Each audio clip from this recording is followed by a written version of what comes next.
Hey, what's up, everyone? It's me, only on PlayStation VR 2. So now that I have spent close to 2 weeks since the launch of PlayStation VR 2, now that I have spent 2 weeks enjoying PlayStation VR 2, I think it's time that I make this video and give you my honest opinion on how I really feel about PlayStation VR 2.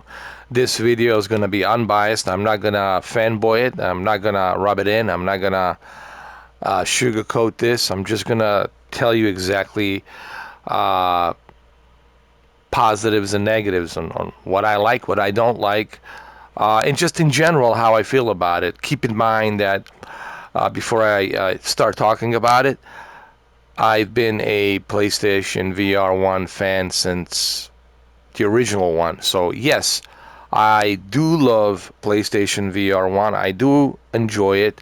But having said that, don't let that make you think that I'm going to sugarcoat this. I will not. I will cover some negatives and I will cover some positives. Nothing is perfect. No device is perfect. Every device has its positives and negatives. And that's what I'm going to try to do here. So that way, if you decide to purchase this, you at least have some better idea what you are getting into for $600. So first thing first, I am no stranger to VR. I've been using VR since the Samsung Gear VR 2013, and then after that, Oculus, all of the Oculus, Lucky Palmer development kit 1, 2, and 3, and then Oculus Rift, first, second, third generation, and Windows Mixed Reality, HTC Vive, etc., and then PlayStation VR. So I've been using VR for quite a long time, so I'm no stranger to this. I know what VR is capable of. I know there's many different types of variations of VR on the PC, and of course the Quest Meta. So I'm very familiar with virtual reality. So now that you know all of that, uh, when I first heard that PlayStation VR 2 was going to be announced, I was very excited, and I was excited for one main reason, and that's because it's PlayStation. Because when I first got my PlayStation VR 1 back in 2016, there were some pretty cool PlayStation VR 1 exclusive experiences that you couldn't play anywhere else. One of them was Resident Evil. Resident Evil 7 was exclusive for PlayStation VR 1. Ace Combat, exclusive for PlayStation VR 1. Gran Turismo Sport, etc., Drive Club, Farpoint, that has a specific device add-on created, a controller add-on created called the aim controller for a Farpoint game, and that was exclusive. That's still exclusive to PlayStation.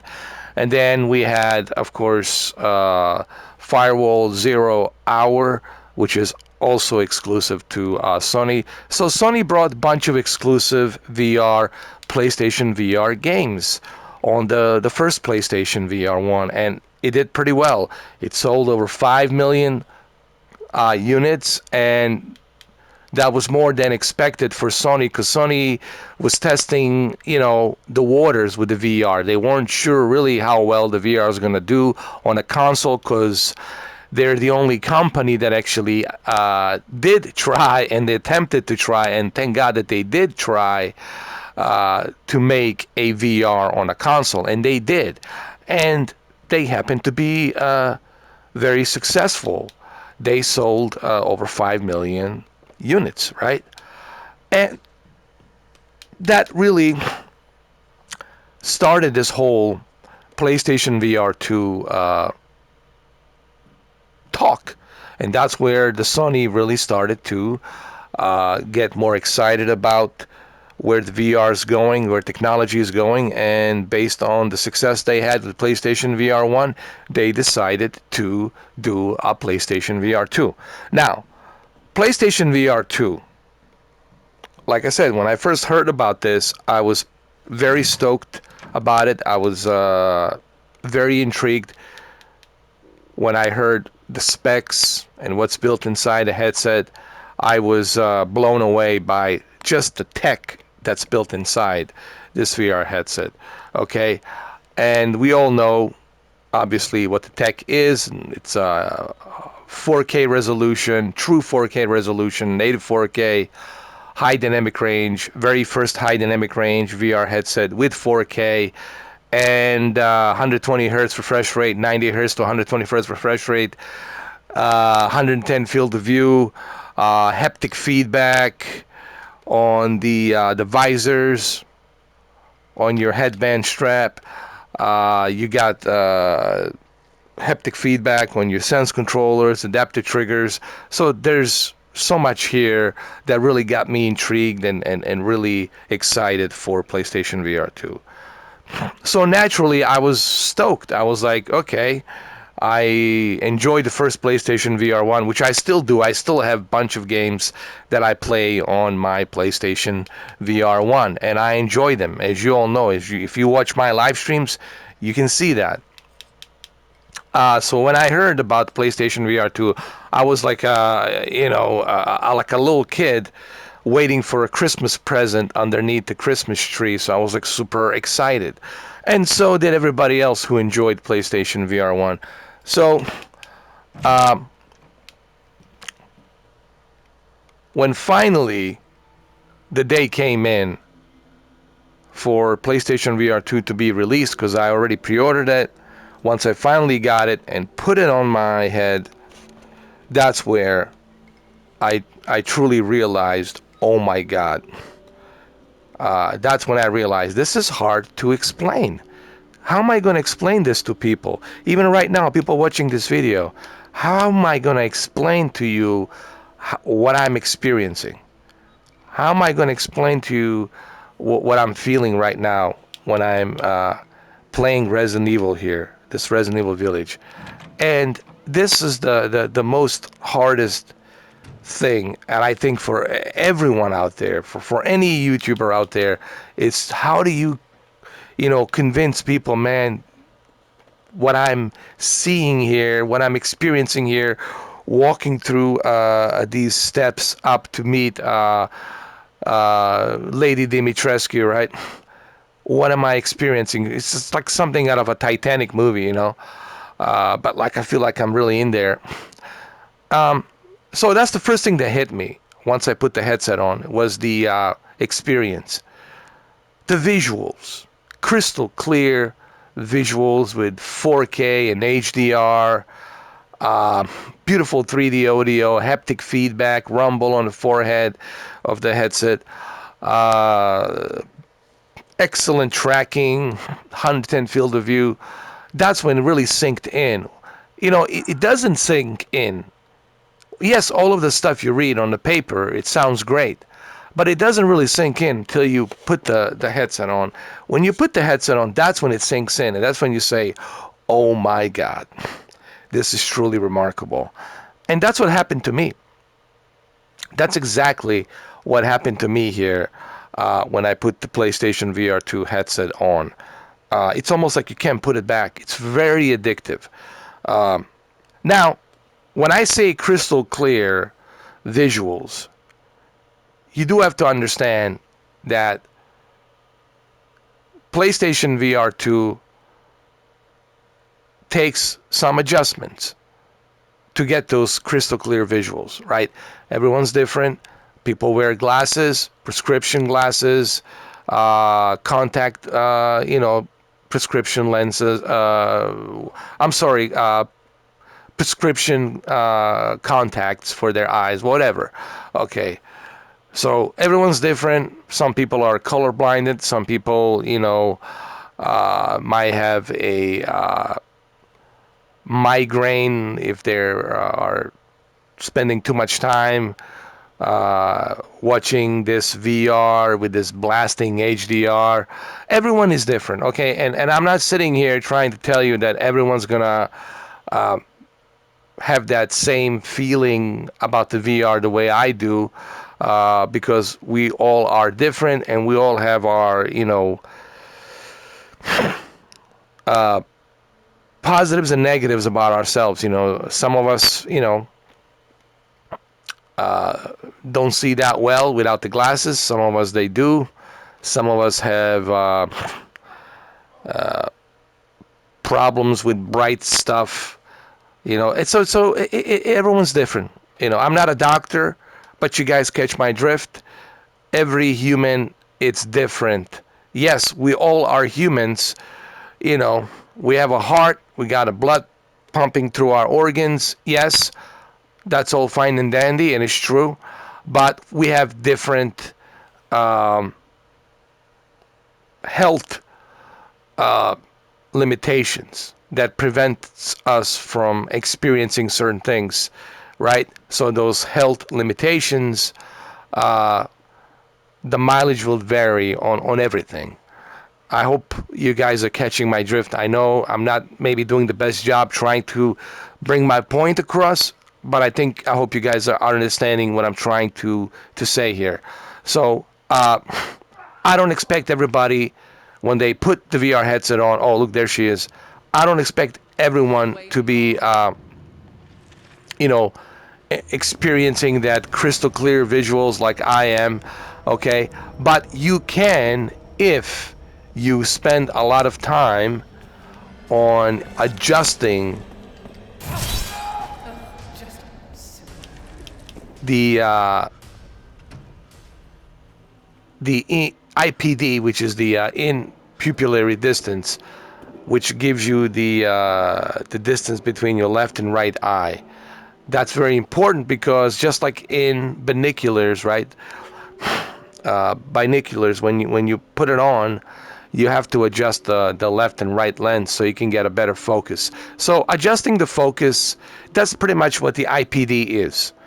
IPD, it's really just you adjusting the focus between the left and the right eye so you can see better in VR. And then you got obviously lens that needs to be cleaned, and I use a microfiber cloth to clean it. Actually, I'm using my original PlayStation VR. I have two of them, two microfiber cloths that I use to clean my VR headsets. So you have to learn about the VR first, like how does the VR work, why you need to clean the lenses, why you have to adjust the left and right IPD, which is inner pupillary distance between your left and right eye, why you need to also adjust your sweet spot on the headset to get that 110 field of view, pushing it in and out, so you can have a better sweet spot on that headset. It's like any optics, any optics, telescope, microscope, any of these optics that uses the lens will require that. Any kind of optics will require cleaning the lens and adjusting the focus so you can get that clear. And I know, here we go again, no pun intended to Arnold Schwarzenegger, clear vision. There you go, Jose. I know you know it was coming. So this is something that you're going to have to first understand how the VR works before you jump in on it. You can't expect just everything to work magically out of the box when you put it on your head. This is something you have to spend time adjusting, and I do it, but it's really not that big of a deal. Once you understand how to get focus, once you understand how to get that sweet spot, once you spend more time, it becomes like a second nature. Okay, so this is something that you'll have to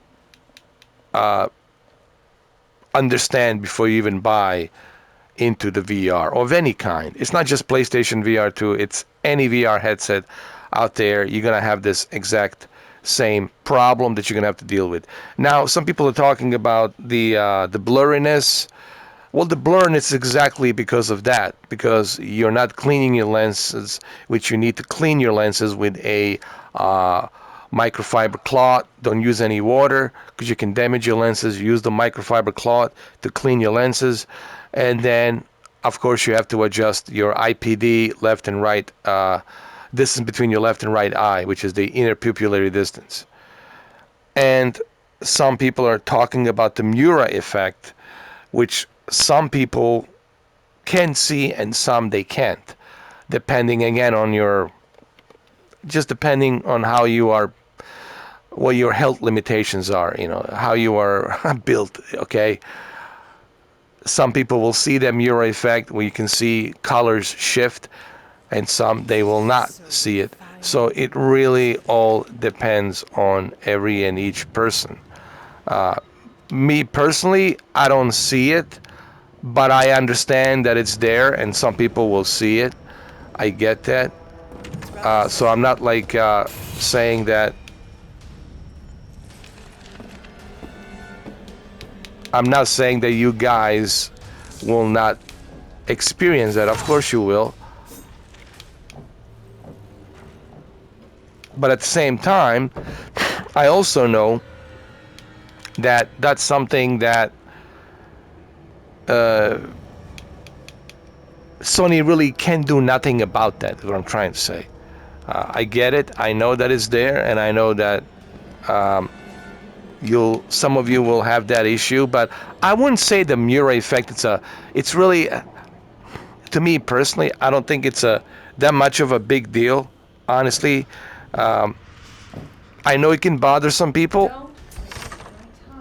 but I personally don't think it's that much of a deal breaker. Honestly. Right, Dimitrescu? Oh.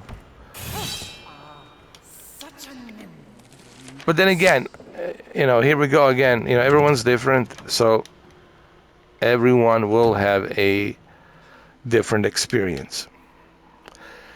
So,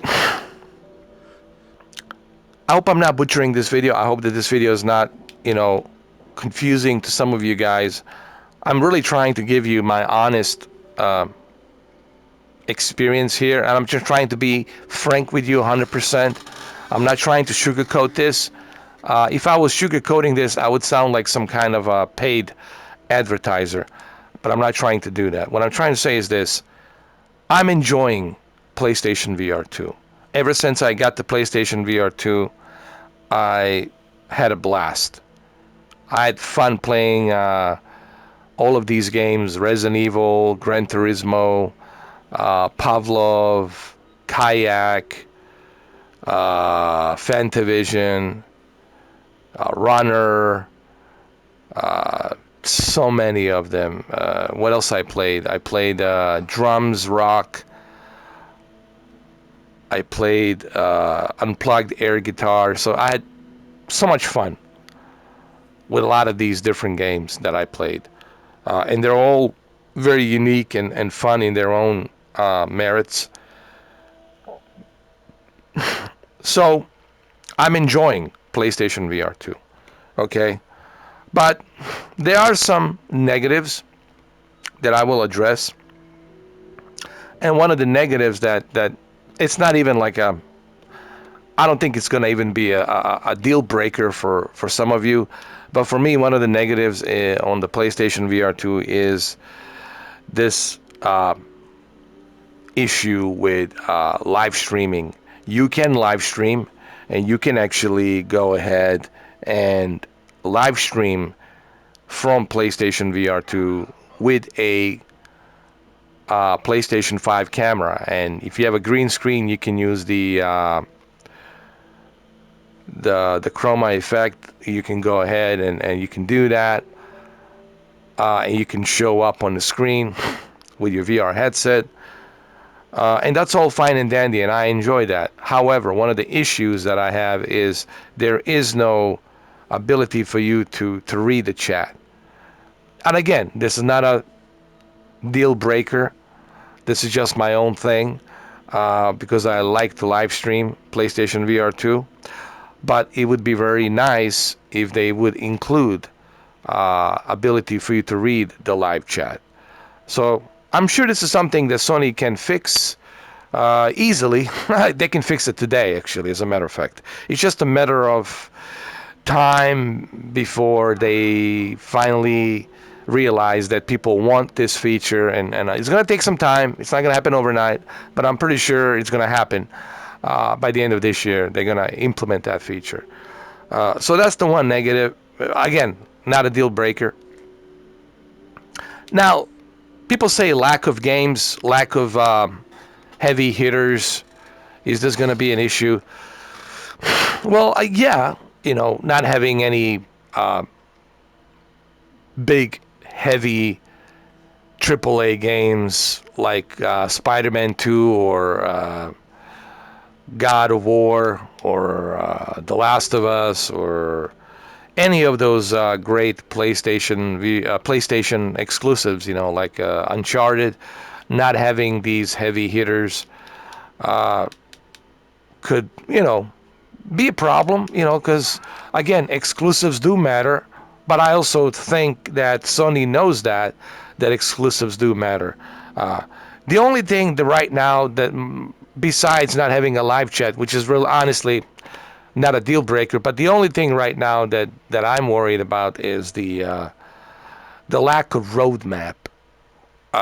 And that's my only fear. That's my like a major negative right now, is the lack of roadmap. They don't have any roadmap where they can tell you, all right, so here's what we're doing first 3 quarters of this year, and here's what we're doing next year. Here's the games that are coming out. This is what we're working on for this holiday season. This is what we're working on for this summer, and this is what we're working on for this fall, and here's the games coming out 2024 and beyond.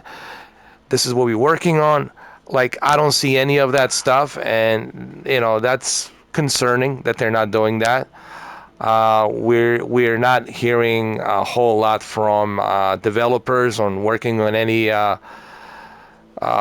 PlayStation VR 2 exclusive games. So there's that fear, obviously, and people are like, man, $600, that's more than a console. You asked me to spend this money in this very shitty economy, and then where's the roadmap? Where are these PlayStation VR 2 exclusive games? So that's very concerning. That's a legitimate concern, and no one can deny that, because Sony really hasn't said much. And that's concerning. If Sony is so confident about this VR headset, and they know for sure that they have these exclusive games working on behind the closed doors, why wouldn't you want to make an announcement? Why wouldn't you want to make a roadmap? I would do that. I want you to know what I'm working on. I want you guys to see what I'm working on. I want you guys to know what I'm working on. Why would I not want to showcase that? So that's the part that I'm concerned, legitimately concerned. But that's just me. That's just my thing. Some other YouTubers out there, they don't look at that as a concern because they're a fan of a device. They love this device, and that's fine. If you're a fanboy, and I really hate using that term, fanboy, but if you are a fan of PlayStation VR, there's nothing wrong with that. That's fine. But I think as a fan, you should ask some difficult questions. And this is the same reason why Xbox fans are without any exclusives, because they never bothered to ask that difficult question to Phil Spencer. Sir, where's the exclusives? What's going on? Why this game's getting canceled? Oh, you said we're going to have this game on November 12th, 2022. What happened? Why is Starfield being pushed back? What's going on with Activision and Blizzard? Right? These hard-hitting questions, if you're not asking, then you're not really doing yourself a service. And you're just going to get a shitty experience. Oh, they see, right? Dimitrescu, right? Oh my God, she found me. So, that's pretty much what I mean by that. As a fan, you should ask these questions. And that's what I'm trying to do here. I'm a fan of PlayStation VR, but at least I can ask these concerning questions. And I took a lot of crap for asking these questions, you know, which I don't understand why any person who's a fan of something, who's a fan of this product and this brand, being concerned, it's not something that should be looked at as if, oh, I don't like the PlayStation, or I don't like this brand. Being concerned is you really are curious, because you are like, hey, are we going to be, you know, okay? Is this thing going to work, or are we going to get some cool games? What's going on? For the same reason I was concerned about Stadia, right? Remember Stadia? I took a lot of crap for criticizing Stadia, for not having any roadmap, for not implementing all the features they said they were going to do. And what happened with Stadia, right? How did that work out? It didn't work out too well, did it? Of course not. So learn from that. Learn from that, you know, from that experience. And that's something that I always tell people. I was a Stadia fanboy. Okay, I thought this is awesome, right? But then I realized, whoa, wait a minute. Where's the roadmap? Where's the features? What's going on? You have to ask these questions, and that's what I'm afraid of right now. I think. So what I'm trying to say is this, without butchering this video any more than it needs to be, and I'm being chased by notorious Lady Dimitrescu. And I think I'm annoying her right now. What I'm trying to say is this. All right? What I'm trying to say is this. Just take it easy, Dimitrescu. We'll play later. What I'm trying to say is this. I love PlayStation VR 2. Oh, she got me. I love PlayStation VR 2. But I have to be, you know, concerned about what's the future of this device. Yes, it's great. I'm loving it. I love all this technology built inside. I'm having a great time. That's all fine and dandy. That's great. That is awesome. No one should complain. Oh, no one should complain about that. But, where's the roadmap? Why is Sony being quiet? Why is Sony only selling this through a PlayStation store? Why aren't they selling it through a Best Buy, Walmart, and other places? Why can't you buy additional controllers? Right, where's the roadmap of video games that are coming in the future? Why they aren't saying anything? Where's all the features? Where's the applications? Right? All of these applications, where are they? Where's the third party jumping on the, you know, the applications to use the PlayStation VR 2 technology? Right? Where's the big screen VR? Where's the VR chat? Where's all these third-party developers? Where's Amazon Prime VR? Where's the YouTube VR? Where's the HBO Max VR, Disney Plus VR? Where's all of these experiences? Where are they? Why aren't they jumping on board with this device? Okay, you have to ask these questions, because Oculus Quest has all of this. And it's cheaper, okay? Oculus Quest has all of these applications, and it's cheaper. I'm not saying that it's better in terms of technology, but it's cheaper, and it has all of these experiences. So that's what worries me, is I love this technology. It is great. I'm enjoying it, but you should be concerned. You're paying $600. You should be concerned as to, hey, Are we gonna get to see any amazing first-party games here, or what's the deal here, right? So these are the questions that you have to ask, guys. And by not asking these questions, you're just doing yourself a disservice.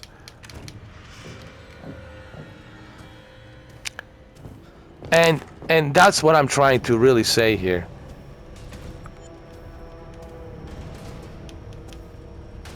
And I hope that you guys don't look at this as me, you know, trying to be harsh or negative on the PlayStation VR 2. I love PlayStation VR 2, but I have to ask these questions. You know, since no one wants to ask these questions on the YouTube, I guess I have to be the one to ask these questions. So I think I addressed, honestly, everything here as much as I could on this video. So I hope that you guys appreciate my honesty, you know, on this video. This is not like some kind of a professional video where you got all the fancy, you know, scripted. I don't like scripting nothing. Because if I'm scripting, then I can be biased. Okay? If I don't want to script nothing. I don't want to write the script. I don't want to read a teleprompter. I want to speak from the heart. I want to speak from my experience here. And I want to tell you exactly what I think about this headset. I'm not sponsored by Sony. I'm not sponsored by anybody. Okay? I'm just here giving you my honest opinion. I paid this with my own hard-earned cash, and I'm telling you exactly how I feel. So I hope that this video gives you some idea on where I stand as far as the PlayStation VR 2 goes. So I can only hope that this will help you, give you some better idea whether you should purchase or not purchase. Remember, these are my opinions, these are my experiences. Everyone mileage will vary on this thing, all right? But at least this will give you some alternative view, a different perspective, if you will, a fresh, different perspective, so that way you can make a decision whether or not, because you're probably doing your research. If you're watching this video, it means you haven't bought it yet and you're doing your research. You're contemplating and you're doing your research and you're like, I don't know, should I not? Should I get the Steam Deck? Should I get this? Or so I'm not here to tell you what you should do. I'm not here to tell you to buy the PlayStation VR 2 or buy the Oculus or buy the Steam Deck or buy a PC or gaming laptop. I'm not here to tell you nothing. I'm just here to, what I mean by telling nothing, I mean I'm not here to tell you what to buy. I don't want to tell you what to buy. I had this issue with people asking me what TV should I buy, and I always keep disappointing everybody. I keep telling everyone, I'm not here to tell you what TV to buy. Okay, I'm not that guy. I'm not a shill, I'm not a tool, and I'm not a salesperson. I'm not a car dealer. Okay, I'm not going to tell you buy this, don't buy that, purchase this, don't purchase that. This is just some regular guy, regular Joe Schmo, who enjoys technology and buys it with his own hard-earned cash, and he's giving you his own honest opinion on it. And if my honest opinion is not good enough, well then, I'm sorry. Keep digging, keep researching, till you finally get convinced whether you want to buy this or don't buy this. So there you have it. I'm sorry that this video is long, but I can't do these videos short because there's so much I have to say, and I don't want to script it. I don't want to do it like those other YouTubers, because then when you're scripting something, when you're putting a script, then you can manipulate and you can, you know, be biased. So there you have it, guys. Thank you. If you were here watching throughout this entire video, I congratulate you. Thank you. You are truly in my cool books because you stayed throughout the entire video to hear what I have to say. So thank you, and I'll see you guys next time. I'm here in a room with Dimitrescu, and you know, things are getting dicey, and so I better sneak out of here as fast as I can. All right, which I should actually do it right now. I should get out of here as quick as possible, find a safe space, and just run, which I should have done a long time ago. There she comes. Oh yeah, there she is. Okay, run. There she goes. Bye, Dimitrescu. Bye. Bye.